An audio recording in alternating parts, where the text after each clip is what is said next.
training for 2 months now. You know, I had one full month of strength and conditioning, and this month I'm doing, you know, the technicality and, you know, footwork, eye-hand coordination, you know, timing, and, you know, and all that stuff now in this month. So it's just, I'm just sharpening up my skills in July. You know, it's interesting because we look at you, you're 21 years of age, you're 11-0, you have 10 knockouts, but you just go back to that amateur pedigree that you have. And to me, I think a lot of times when you have a young fighter who's had as much success in the Amis as you have, and the fact that, I mean, listen, not only we're talking about Golden Gloves and Golden Gloves, Golden Boy Award winner, U.S. Olympic Trials. I mean, that 11, 12 fights in your career, to me, you seem more like a seasoned fighter than a young fighter who really hasn't had a lot of ring time on the pro level. Do you agree with that, that your amateur background has really helped you make that transition into the pro ranks? Yes, sir, I do agree. You know, there's some losses I have taken in my amateur career, you know, coming in second place. You know, I didn't always come in first, but coming in second place and third, you know, it drove me and it helped me out more. You know, not always winning, but getting up there and, you know, just keeping me motivated. Like, I can do it. Because, like, not all the people I fought were, you know, been in the game longer than I've been. And I had just started boxing when I was 14. So, from my perspective, and in my eyes, I think I was doing an excellent job because, you know, I wasn't even supposed to be on that level with those guys.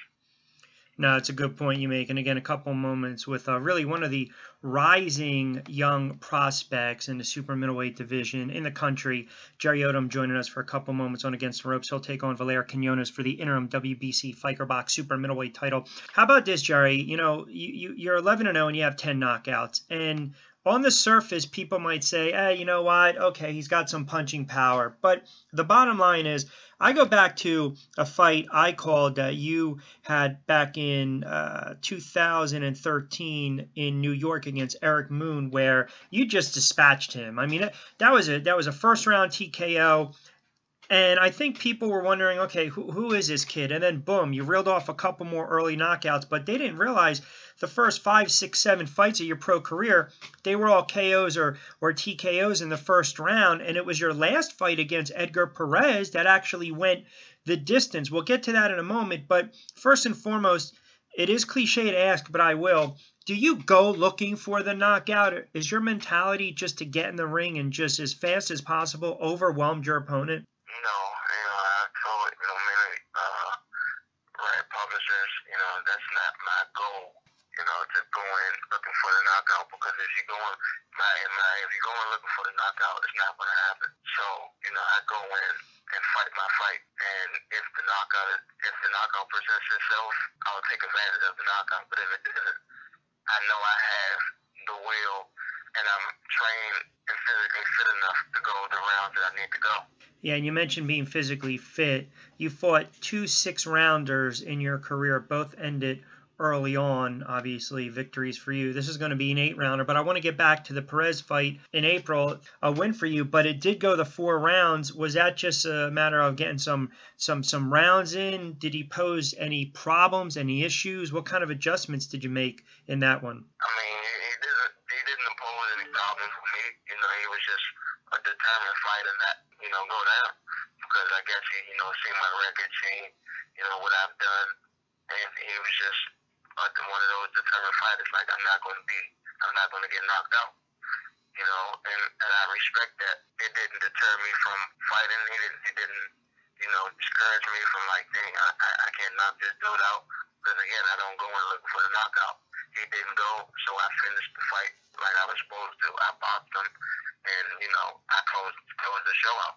What do you know about your opponent, Vilier Quinonez, as you approach this bout on the 25th at Turning Stone Resort and Casino in New York, again for the interim WBC Fecarbox super middleweight title? Well, I know nothing. My trainer knows everything about my opponent.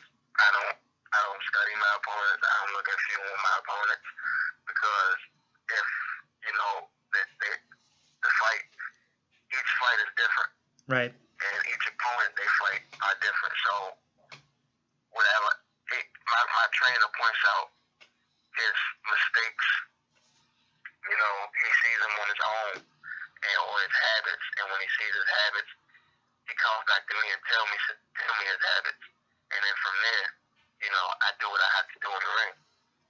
I get the sense with you is, you know why, you don't even worry about that kind of stuff, because maybe if you start to watch or read into things a little more, and maybe you're not following that game plan per se, you're thinking about what you saw as opposed to what your trainer might see. So again, it could be a good route to go, because you have to have trust in your trainer and your team to tell you what type of opponent you're going up against, whether they move around well, whether they go looking for the knockout, whether they try to, just bury you with punches or really dictate the fight or move around in the ring. So that's kind of a unique approach that you're taking. And again, I think it goes back to just being a smart fighter and having that amateur background that you have.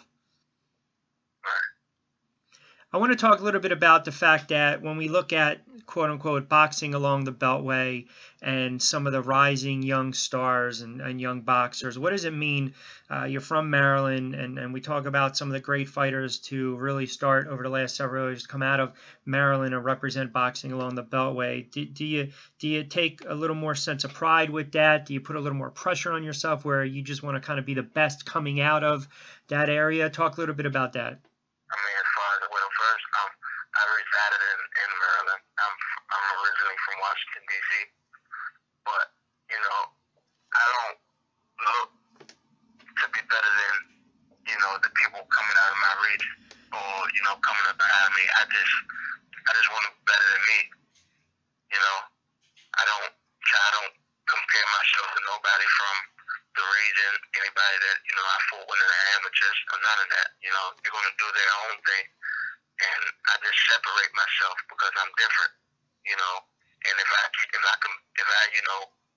the mindset of comparing myself to those fighters that are, turned professional as well as I did, in my mind, I think I won't make it or exceed, my full potential because I'm putting myself on a pedestal and measuring myself with people that, aren't me. It's not myself. So I wouldn't, what's the word I'm looking for? I wouldn't put myself against the people that aren't me. So the way I do it, I look at myself, and myself drives me to do better. How do you attribute your down to earth, your the humble way, the business like approach that you carry yourself, being just 21 years of age? It's just growing up. My family, told me stay humble, and before they taught me, like I was always just a humble kid. Didn't start no trouble or anything. I just stayed to myself. In trouble presenting itself to me, I handled what I had to handle.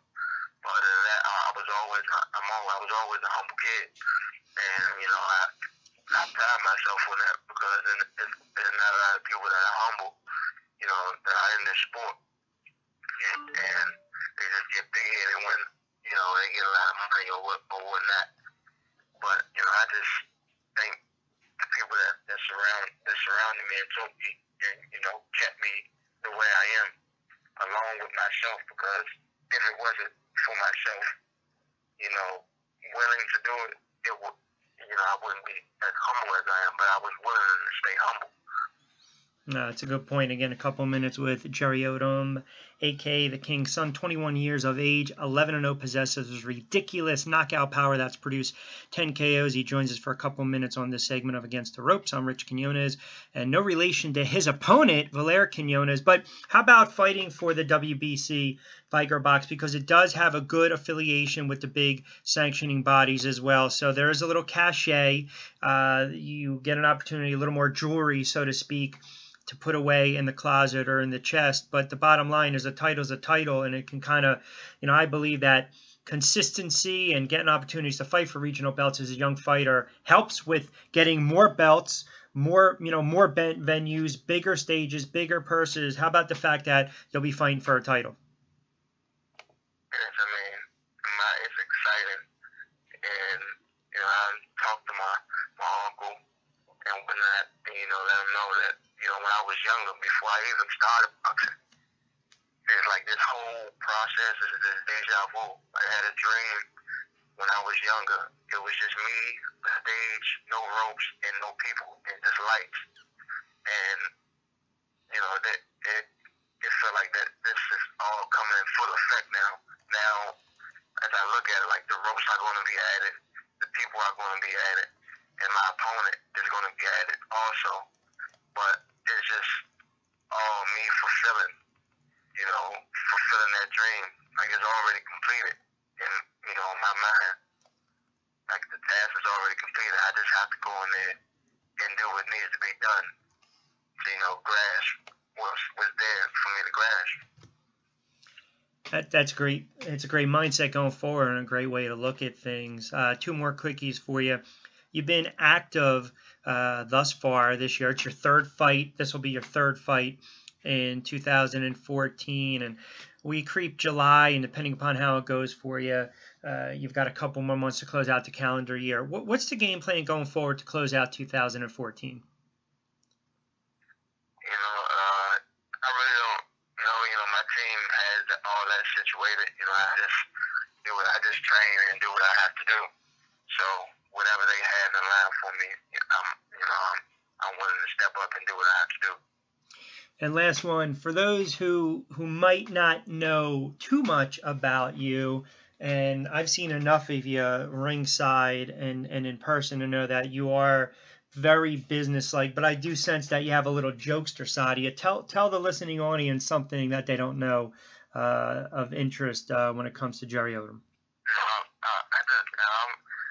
I'm kind of hearted, I'm real cool. I like to laugh and joke, like you said, and I joke around. I like to play pranks on people, and I just like to have fun. Well, we will see how much fun you're going to have July 25th. It should be a good one. It's a great venue for you, and it's a good opportunity to really continue to stamp your name. Anything you want to add? Any people they can follow you on Twitter or Instagram if you want to give those shout-outs for those to follow you? People can follow me at quiet_storm227, Mr. Odom 27. That's my fan page, and I just want to thank Kenneth Williams, Samuel Hurst, Vito Minicki, Xavier Biggs, and just the rest of my family, for being, standing behind me.